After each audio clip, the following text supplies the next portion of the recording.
Order. This is going to be City of Port Richey Community Redevelopment Agency Board meeting, Tuesday, September 13th. At this time, I'd like to stand and say the Pledge of Allegiance. I pledge allegiance to the flag of the United States of America, and to the republic for which it stands, one nation, under God, indivisible, with liberty and justice for all. God save.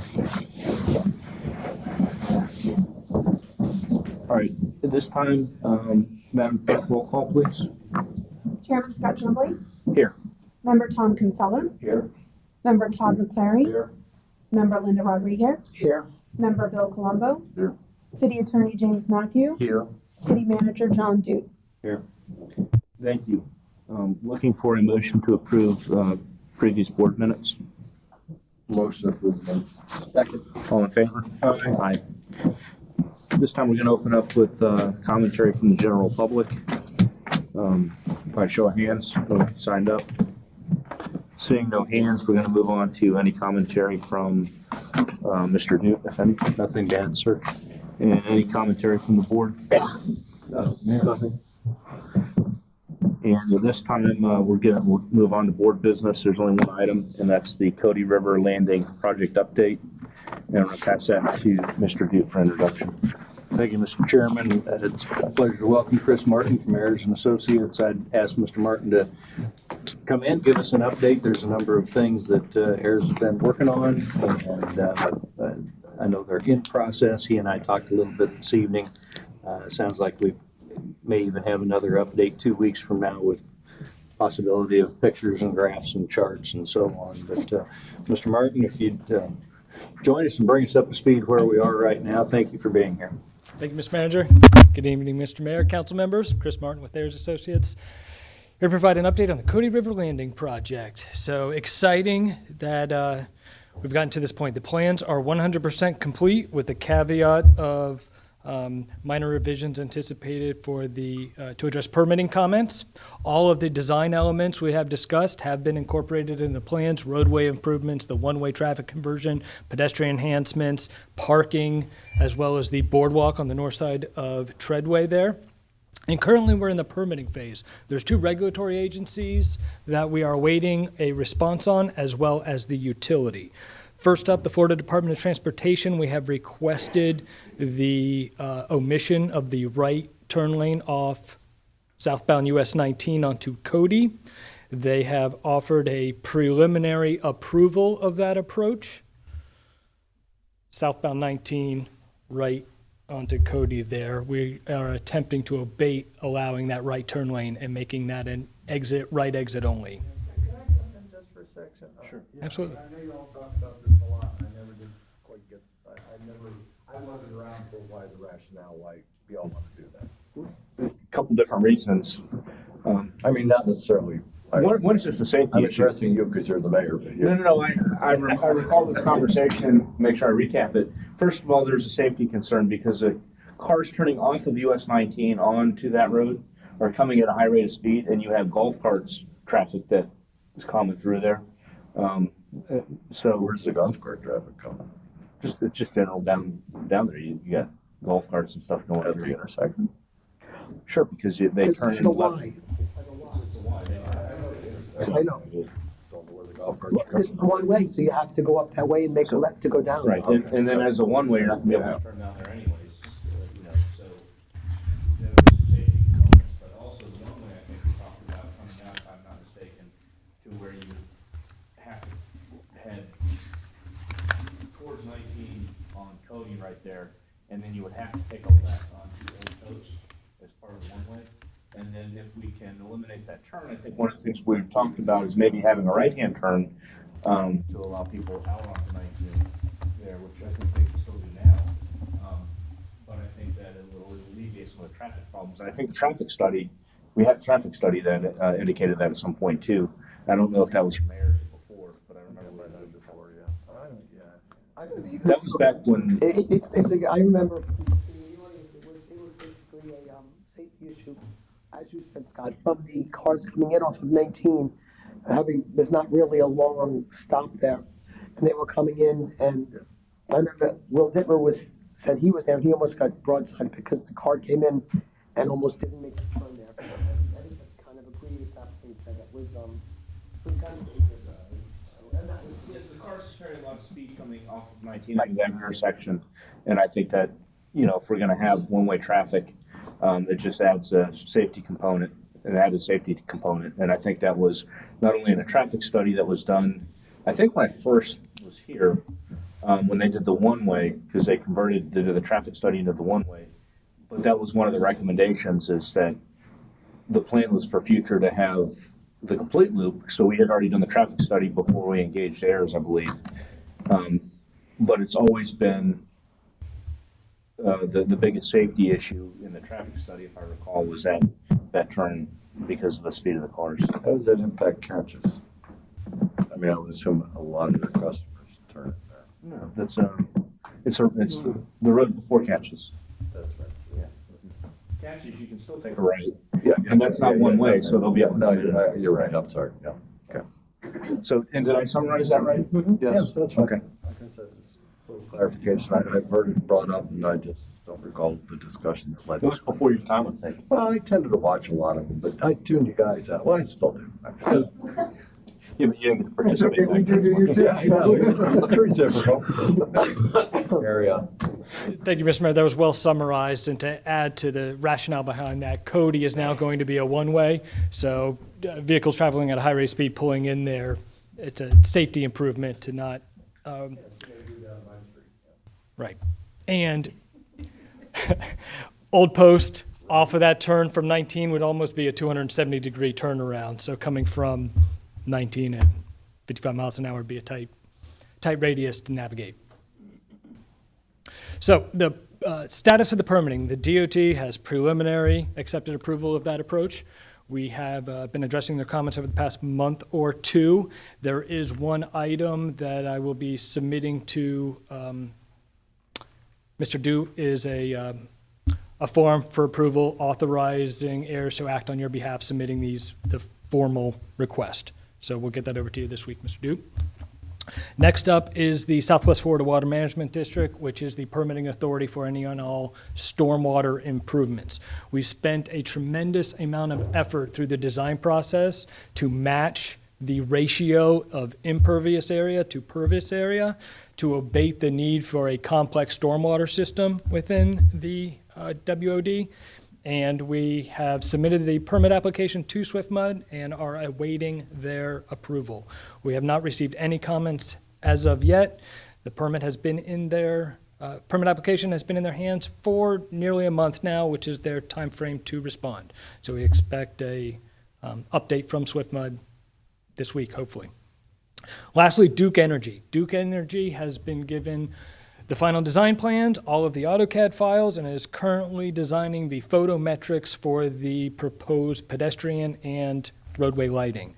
It was, I believe, a couple CRA meetings a while back where the selection for the colonial fixtures, that has been stated to Duke, and that is what they are currently designing to. We've been working with Duke over the past month or so, revising the disposition of some of the proposed landscaping improvements to accommodate their photometric plan. And we anticipate Duke to finalize their photometrics within a week. That would be my expectation. One aspect of the plan set that I don't believe has been fully routed for review as of the last 50% submittal or so is the landscape architecture improvements. So what we would recommend and like to do is put together some hard copies and digital copies, as well as some photos of the proposed plantings and trees, and table those for discussion if the council desires to opine on the aesthetic and look of the proposed planting plan and overall landscape architecture. In addition to the hardscape, we've got seating opportunities and benches, trash receptacles. That type of infrastructure has been evaluated, and we've selected some Fisherman Village-esque amenities that we will put together in a graphic representation chart and show you some photos of what we would recommend there. So thinking next week or later this week, we can put together hard copies, plans, and digital copy, as well as photos of those not the entire plan set, as well as the landscaping component. I had a couple questions.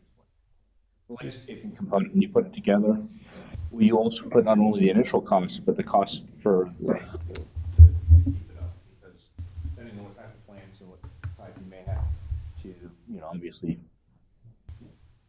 landscape, replace, so on and so forth. So will you guys have any idea of what the maintenance schedule over time would look on some of those? Absolutely. Our focus from our landscape architecture team has been to propose native plants and native species that can last without a high degree of maintenance. So we can certainly include that in our overall cost estimate, put some maintenance on there for you. And perhaps when we issue the complete revised plan set, we will also include an updated cost estimate of which includes all of the proposed plantings and trees throughout the Cody River Landing project area. And then the maintenance was a question across the board.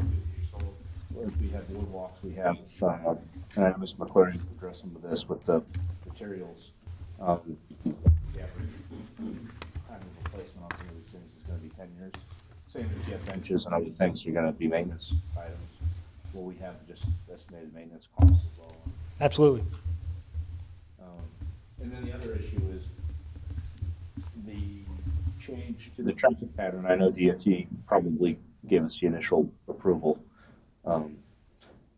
When there's those types of changes that have to do with the state road, who bears the cost of that? Is that something we're going to pay for as a municipality, or are they going to pay, the state pay because it's a state road?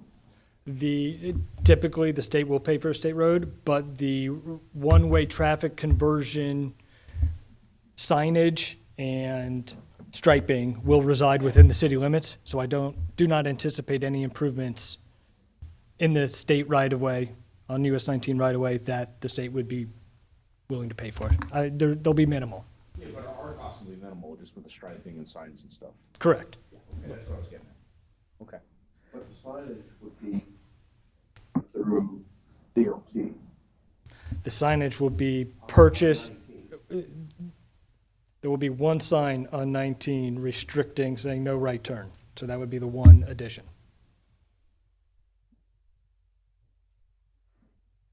Talk to the DOT on paying for that piece of infrastructure.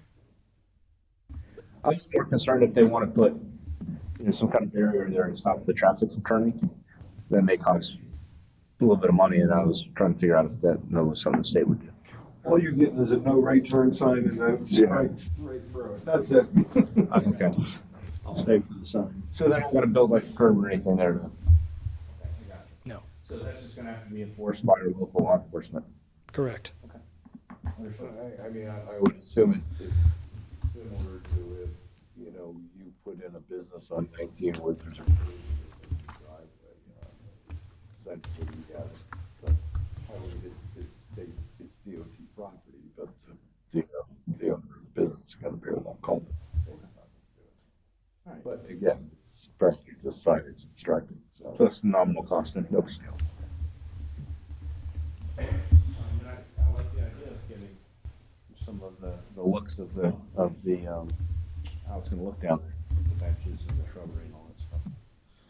So, looking forward to that. I appreciate it. Excellent. You got it. One more thing. We've taken the liberty of proposing some alternate items that we may include in the bid package based on discussions we've had here. One being the nature of the sidewalk textures, whether it's pavers or a stamped concrete, colored concrete, and the overall look and aesthetic of the sidewalk. So perhaps we will put together another graphic package that we could table for discussion with the entire plan set.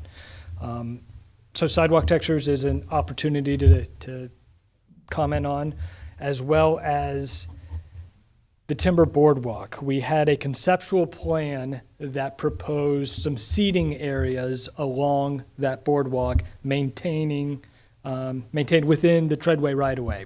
So we'll put together those conceptual options and table those for discussion with some costs on what those seatings, what the seating areas will look like there.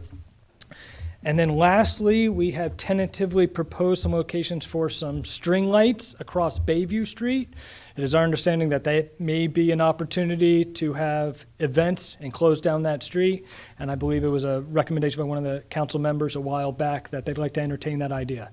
So we've put some costs together, proposed locations for those, the foundation for the poles and infrastructure, and may present that when we submit our entire plan set. There were a couple things that I wanted to ask our board here. One of the things that we have is a very active CAC board that has very good contact with the general public and our citizens. What I'd like to see if we can do, if you guys are okay with it, is get the different samples of either the sidewalks, the greenery, the shrubbery, and that sort of thing, and maybe get some recommendations from that board to maybe give us some direction on where the bulk of the people are too with the aesthetics. And I didn't know how you guys feel about that. Absolutely, as a representative for the CIC. The only thing with that is, the last time we were asked to do that, it was regarding the lighting, but the turnaround for the lighting decision, I wasn't able to get it to the CAC to get input from the residents and get it back. The turnaround time was very quick. So we were quite disappointed, to be honest with you, that we made the decision without their input. So, I have no problem taking it to them, and they would be more than willing to be involved in it. But if there's a quick turnaround time, they only meet once a month, that's gonna be a problem. I think we can make time for that. It's not going to be a big delay if it takes someone to get feedback. I just wanted to put that out there. That We they would- definitely need CSC input and let them run with that. No, I agree. That's something, that's really one of the things, purpose of that board, in my opinion, is these types of projects. So I agree. Let's see if we can get that to them first before we take a look. Yeah, if you can get that to me, then I will get it to the board, or we meet the first Thursday of every month. Okay, absolutely. That'll be next month. And then I'll show it to them, and then I'll get it back to you whenever they get me. It'll be 2 months, basically, for. We'll have to talk to them, find out how they want to get it out to the residents too. I'm just trying to implement bid Yes, criteria or anything of that nature. The other thing that I think is, that I wanted to discuss is originally, the plans were just for that kind of the simple kind of square pattern. But the last design I saw, there was a little bit further of an expansion down past Nick's Park on, what is that? Bayview. And that's particularly relevant because I think that the business down at the end, Catches, was looking for us potentially to vacate that street. And I know there were some really strong winds from there because that old street cuts right through the middle of their two businesses. The problem that I have with that just right up front is we're in the middle of developing this. So I just wanted to know if we can have updated plans as it relates to Bayview. I don't think it goes that far though. It doesn't go much past It Cody. goes to the water. Goes to water. It does go? There's a sign there that says, and this little sign. His design doesn't go all the way to the water. It goes all the I think way. that's what he's asking for. It goes past Cody. It goes past Cody, but it doesn't go all the way to the water. I don't believe all the way to the water. If Like another 50 feet or whatever past Cody. I think it's more like 600 to 800 feet. We propose replacing that sidewalk all the way. Yep. Well, when I was asked about it, I immediately had an issue because I know that we're in the middle of trying to develop that, so it's hard to make a decision on any kind of vacation down there of any of the properties. So, but I would like to at least know what we're planning on doing down there so we can be forward with the businesses and tell them that we're either gonna, utilize that piece of property or not. So, that's probably something that, the next time you come in, if you just have an update on what that's gonna look like, maybe. Absolutely. And we're open to having a workshop with any of those property owners as well. Well, I'd rather do it the other way, where we kind of get the people, the CAC, with the aesthetics. But I think we should pick the design first on what we want to do, and then reach out to the businesses if there's any issues. Well, the design's pretty much locked in at this point. Yeah, pretty much, right. So, But I think we're going about it the right way. I think that, if you have 7 businesses, you're gonna get pulled in 7 different directions. And I think that what we're doing is really for safety, and then we've kind of determined through some studies, the best way to go on there. One other design element that I left off that we can table for discussion further on is the crosswalks that we've proposed. That was a big component of this project, is enhancing the pedestrian safety. We have put together a conceptual plan that includes brick crosswalks, certainly along all of the Cody and Treadway crossings along Bayview Street. When you put brick crosswalks in, you have the opportunity for colors, patterns, and as well as branding those crosswalks. I've seen the acronym for Cody River Landing or the opportunities to brand this district to the city's desire. So we'll table those as options as well. Yeah, perfect. And then, like I said, I think all that should go to the CAC, let them have a meeting, put it out to the public, see, I know the public votes on your social media and different events. And then we can take that back and see what everyone thinks. Could you refresh our memory on the utilities, the overhead utilities, how that's being addressed? Absolutely. Duke Energy is currently designing the lighting for the roadway as well as the pedestrian lighting. There will be bollard lights along the sidewalk that we're proposing. A lot of the existing poles are in conflict with our proposed roadway and boardwalk improvements mainly. What Duke Energy is doing is proposing the relocation of those poles to an appropriate location concurrent with their photometric analysis. So there will be. Well, it's my understanding that Duke will be presenting their hardening efforts in 2 weeks here, and Mr. Duke kindly shared their contact information for the individual at Duke that is furthering that effort, and it is our intention to reach out to them and assess, if at all possible, to include this project area under consideration for their undergrounding. Well, I can tell you, because in my neighborhood, it's a mix, when Duke does a mix, Duke does a mix, Duke does a mix, so if they don't go underground, you're gonna have much bigger and much taller poles there. They're gonna do one or the other. They're either gonna put bigger, taller poles up, or they're gonna go underground, so you probably would not like the look of those big, tall poles down there. But they have to do one or the other. That's right on the line. They can't ignore it. What is your start time? Your estimated start time? Estimated construction start time. The regulatory agency is committed to getting us approvals or comments by now. I would like to think within a month from today, we have permits in place. We have already begun preparing the bid package and have that ready to go as soon as permits are in place, so we can incorporate any terms and conditions outlined within those permits. So within 2 weeks of permit approvals, we can have the bid package into the city for review. How long will it take again? I anticipate 9 months for construction. I think that's a reasonable time frame. So we're talking about shovels in the ground probably by the beginning of next year. Correct. Absolutely. And then by the end of next year, hopefully wrap it up. Correct. By this time next year, about a year from now, expect to be complete. Very well. Any other questions, comments? For scheduling, so Mr. Martin and I are on the same page. If we're going to CAC the first Thursday in October,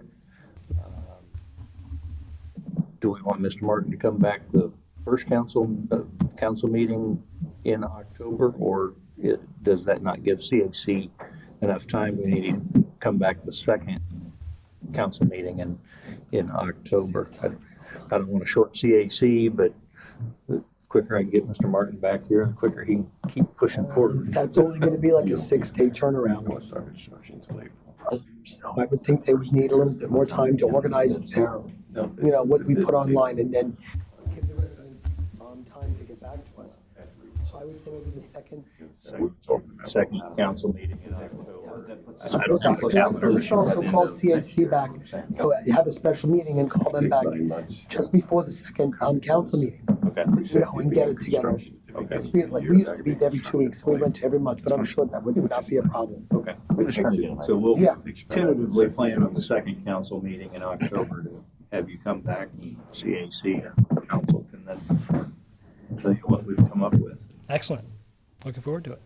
I just don't want to ask you to come back in 2 weeks if we're not ready for it, so. And thank you for being patient. We had a long meeting beforehand, and I know you sat patiently, so. My pleasure, Mr. Mayor. You'll get that information that I need to take to CAC to Mr. Duke, and then you'll get it to me, John. Yes, ma'am. Okay, thank you. And any other questions, Secretary? So we're gonna close out board business then. Thank you, sir. And, any old business to talk about? Do we have anything outstanding with the budget as far as this year goes? Anything we need to do? No. You're fine. I believe this is your formal quarterly meeting, right? This is the quarterly meeting. Yes. No, I just went through the budget process. No, you're fine. You're gonna do your second reading next Thursday. Yeah, that was a question I was gonna ask Yeah. outside this No. meeting. When's the next budget hearing? It's next Thursday, right, Jim? Yes, sir. 5 o'clock. I meant to ask that during comments earlier in the other meeting, I forgot. Next Thursday, okay. At 5:30. 5:30? 5:30, I'm sorry, right. I was telling them 5, make sure. 5:30 is rough. 4:30? 4:30, Hey, you all did. Must be nice, huh? Being retired?